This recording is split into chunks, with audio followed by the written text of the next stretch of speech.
اس نے نظریں اٹھا کر میری طرف دیکھا اور پہلی بار مجھے اس کی آنکھوں میں خلوص دکھائی دیا۔ اس نے کہا، میں جانتا ہوں یہ سب بہت اچانک لگ رہا ہے، مگر میں جھوٹ نہیں بول سکتا۔ میں آپ کو اس دن سے نہیں بھلا سکا اور اس لیے میں نے اپنے ابا کو آپ کے گھر رشتہ بھیجنے پر آمادہ کیا۔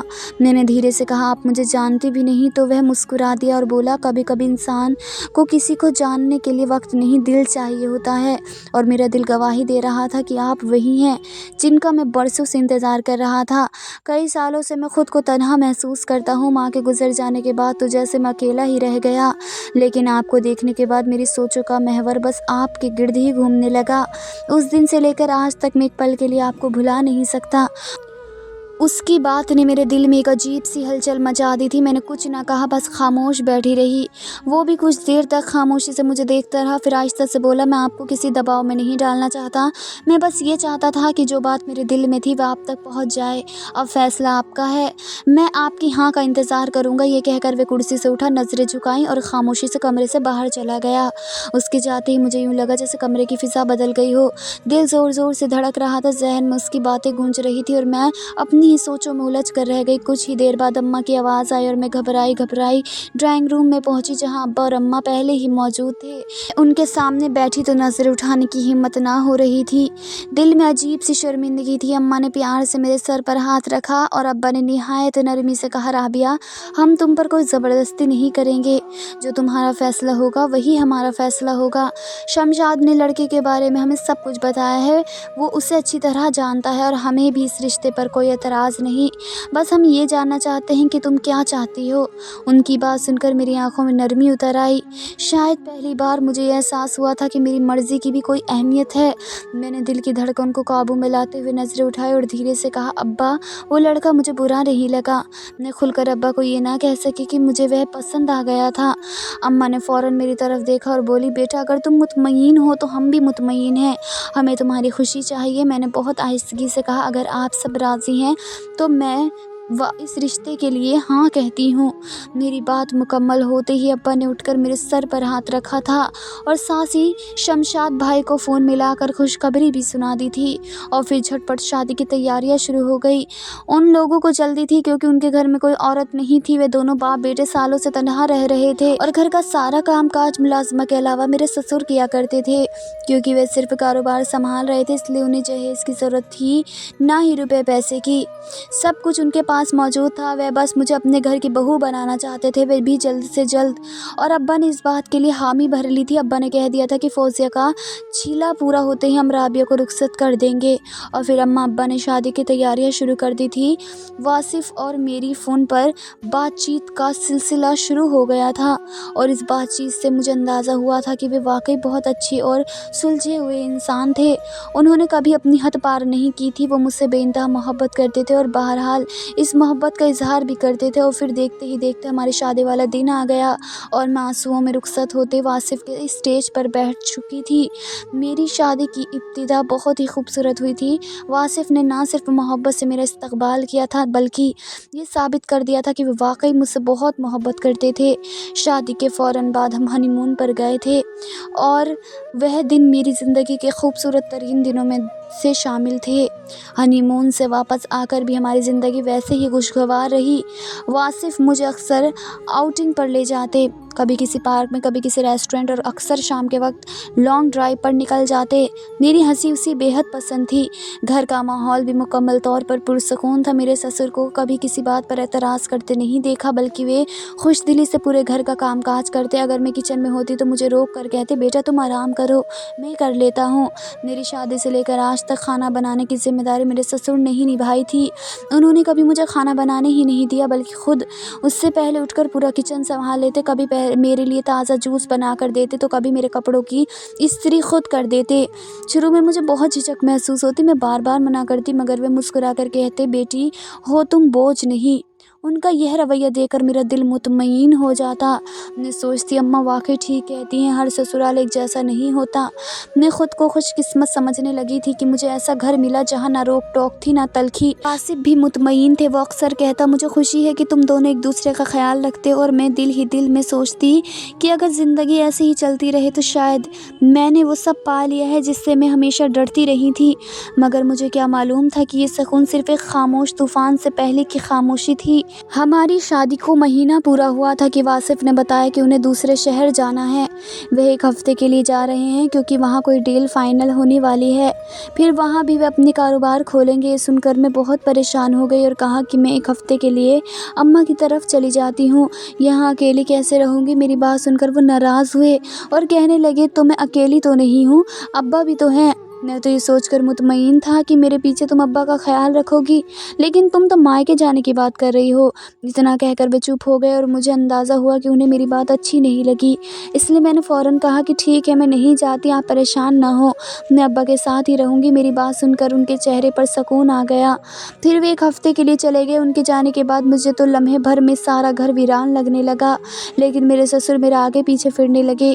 بہو تم پریشان نہ ہو، آصف جلدی آ جائے گا، وہ ہر وقت میرا دل بہلا رہے تھے۔ پھر اس دن میرے سسر نے حسب معمول کھانا بنایا، ہم دونوں نے ساتھ بیٹھ کر کھانا کھایا، اور اس کے بعد نہ جانے کیوں میرے جسم پر عجیب سی تھکن طاری ہونے لگی، آنکھیں بوجھل ہو گئی اور مجھے نیند آ گئی۔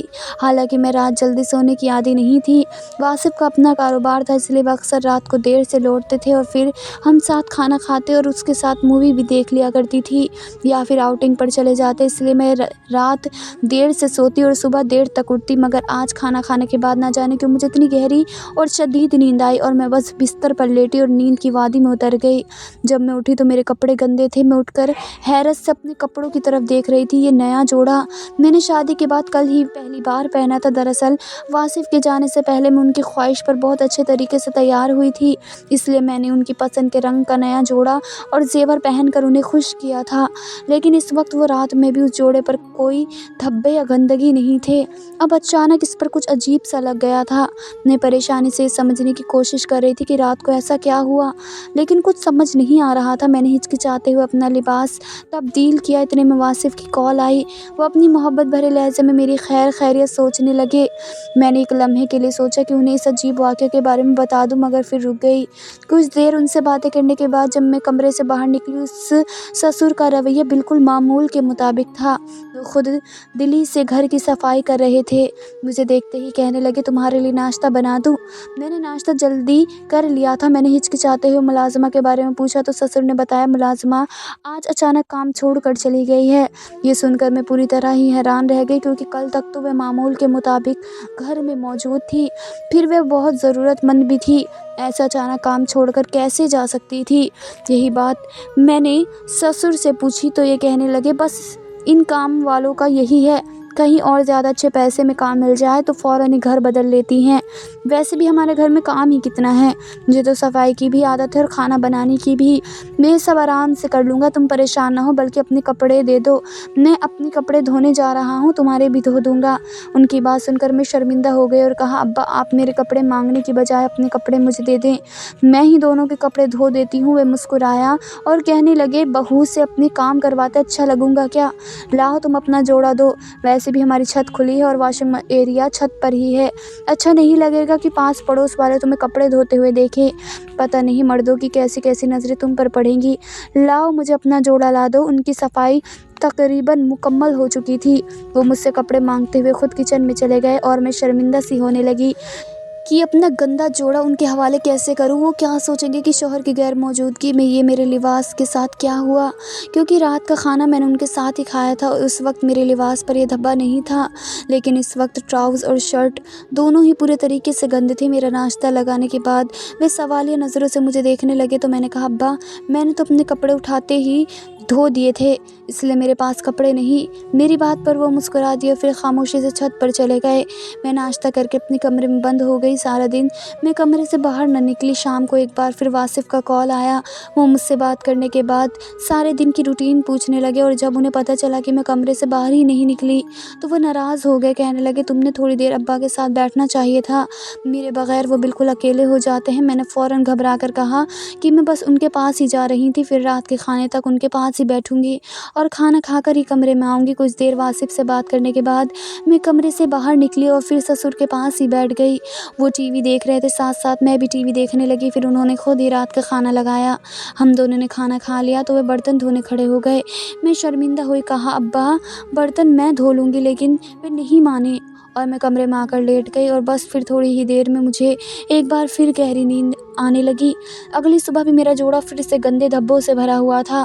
میں پریشانی میں الجھ گئی کہ یہ سب کیسے ممکن ہوا، رات میں ایسا کیا ہوا جس کا مجھے بالکل اندازہ نہیں۔ سسر کا رویہ پھر بالکل معمول کے مطابق تھا۔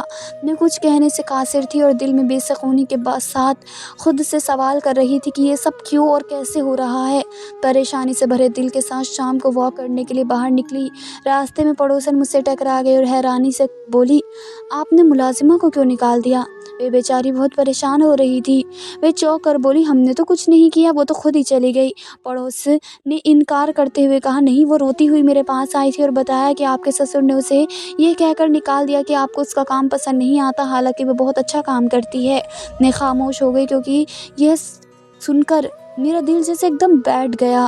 کپڑوں پر لگنے والا گند، سسر کا غیر معمولی رویہ اور اب ملازمہ کا اچانک چھوڑ جانا، یہ سب چیزیں ایک ساتھ میرے ذہن میں گھومنے لگی اور مجھے محسوس ہونے لگا کہ معاملہ کچھ گڑبڑا ہے۔ میرے ذہن میں ایک عجیب سا خیال آیا کہ کہیں یہ سب میرے سسر کا کیا دھرا تو نہیں، انہوں نے جان بوجھ کر ملازمہ کو نکالا ہوتا کہ وہ میرے ساتھ، اور اس کے آگے میرے سوچنے کی ہمت نہ رہی۔ اسی دن میرے شوہر سے بات کی اور اسے بتایا کہ سسر نے ملازمہ کو نکال دیا ہے، اور یہ بھی بتا دیا کہ روز صبح میرے کپڑوں پر عجیب گند لگا ہوا ملتا ہے۔ یہ سن کر واصف آگ ببولا ہو گئے، کہنے لگے تمہارا دماغ ٹھیک ہے؟ تم ابا پر الزام لگا رہی ہو، پڑوسن تو کچھ بھی کہہ سکتی ہیں، تم نے اس کی بات پر اعتبار کر لیا، اور یہ کام والی بھی جھوٹی ہوتی ہیں، لوگوں کے گھروں میں جھگڑے کروانا ان کی عادت ہے، آئندہ میرے ابا کے بارے میں کوئی ایسی ویسی بات نہ کہنا۔ وہ صرف مجھے ہی جھڑک کر فون بند کر چکے تھے، جبکہ میرا دل یہ ماننے کو راضی ہی نہیں تھا کہ یہ سب کچھ کوئی اتفاق ہے۔ مجھے لگ رہا تھا کہ کہیں نہ کہیں ان سب کے پیچھے میرے سسر کا ہاتھ ہے۔ میں نے فیصلہ کیا کہ اب مجھے خود کچھ کرنا ہوگا اس سے پہلے کہ کوئی بڑا حادثہ ہو جائے۔ میں نے اپنی ایک دوست کی مدد سے کیمرہ منگوایا اور پھر اسے اپنے ہی کمرے میں نصب کر دیا تاکہ میں سونے کے بعد کی ریکارڈنگ دیکھ سکوں۔ مجھے اتنا اندازہ ہو گیا تھا کہ میرے سسر رات کے کھانے میں کچھ ملا رہے ہیں، کیونکہ میرے شوہر کو گئے 4 دن ہو گئے تھے اور ان 4 راتوں میں ایک بار بھی میری آنکھ نہیں کھلی تھی۔ میں بالکل بے ہوشی کی طرح سوتی تھی، اور یہ ممکن نہیں تھا کیونکہ بچپن سے اب تک میری عادت تھی کہ میں رات میں 2 سے 3 دفعہ اٹھ کر پانی ضرور پیتی تھی۔ اس رات میں کیمرہ لگا کر سو گئی، اور اگلی صبح جب میری آنکھ کھلی اور میں نے اپنے کپڑوں پر گند لگا دیکھا تو میں سمجھ گئی کہ کیمرے میں کچھ نہ کچھ ریکارڈ ضرور ہوا ہوگا۔ میں نے تیزی سے اٹھ کر کیمرے کی ریکارڈنگ چیک کی تو میرے ہوش ٹھکانے آ گئے۔ میرا شک غلط ثابت نہیں ہوا تھا، بلکہ حقیقت تو میری سوچ سے کہیں زیادہ بھیانک تھی۔ میرے سونے کے بعد میرے سسر لاک کھول کر میرے کمرے میں داخل ہو گئے تھے، شاید ان کے پاس ایکسٹرا کی موجود تھی۔ پھر انہوں نے ایک عجیب پیلے رنگ کا پانی میرے لباس پر لگایا تھا اور واپس چلے گئے تھے۔ یہ دیکھ کر میری جان نکل گئی تھی۔ پھر میں نے وہی ریکارڈنگ سنبھال کر اپنے پاس رکھ لی تھی، کیونکہ اس شام واصف نے واپس آنے کا کہا تھا۔ شام جب وہ واپس آئے تو میں نے بڑی سی LED پر وہ ریکارڈنگ چلائی اور شوہر اور سسر دونوں کو ساتھ بٹھا کر دکھائی۔ سسر کے تو چہرے کا رنگ اڑ کر نکل گیا، جبکہ واصف بھی ہکا بکا رہ گئے۔ پھر واصف نے اپنے والد سے پوچھا تو وہ روتے ہوئے کہنے لگے کہ ہاں، یہ سب کچھ میں نے ہی کیا تھا، کیونکہ مجھے ڈر تھا کہ کہیں بہو تمہیں لے کر الگ نہ ہو جائے۔ تمہارے علاوہ میرا اس دنیا میں کوئی نہیں۔ تمہاری ماں کے انتقال کے بعد میں نے سارا وقت تمہاری تربیت اور تمہاری پڑھائی میں لگایا، گھر اور نوکری کو ایک ساتھ سنبھالا، اور پھر جب تم نے کہا کہ تم اپنی مرضی کی شادی کرنا چاہتے ہو تو میں گھبرا گیا کہ کہیں بہو آ کر مجھے تم سے جدا نہ کرے۔ میں دیکھ رہا تھا کہ ہر گزرتے دن تم اس کی محبت بھی اور دیوانے ہو رہے ہو، اس لیے میں نے تمہارے غیر موجودگی میں بہو کو پریشان کرنا شروع کر دیا۔ میں جان بوجھ کر ہلدی والا پانی اس کے کپڑوں پر لگا دیا تاکہ وہ خوفزدہ ہو جائے اور تم سے میری شکایت کرے، اور پھر تم دونوں کے درمیان جھگڑا ہو اور تم بہو کو گھر سے نکال دو، میں تمہیں کھو نہ دوں، اس لیے میں نے بہو کو گھر سے نکالنے کے لیے منصوبہ بنایا تھا۔ یہ بات ملازمہ کو پتہ چل گئی تھی، اس لیے میں نے اسے نوکری سے نکال دیا۔ میرے سسر شرمندہ بیٹھے تھے، نظریں جھکی ہوئی تھیں،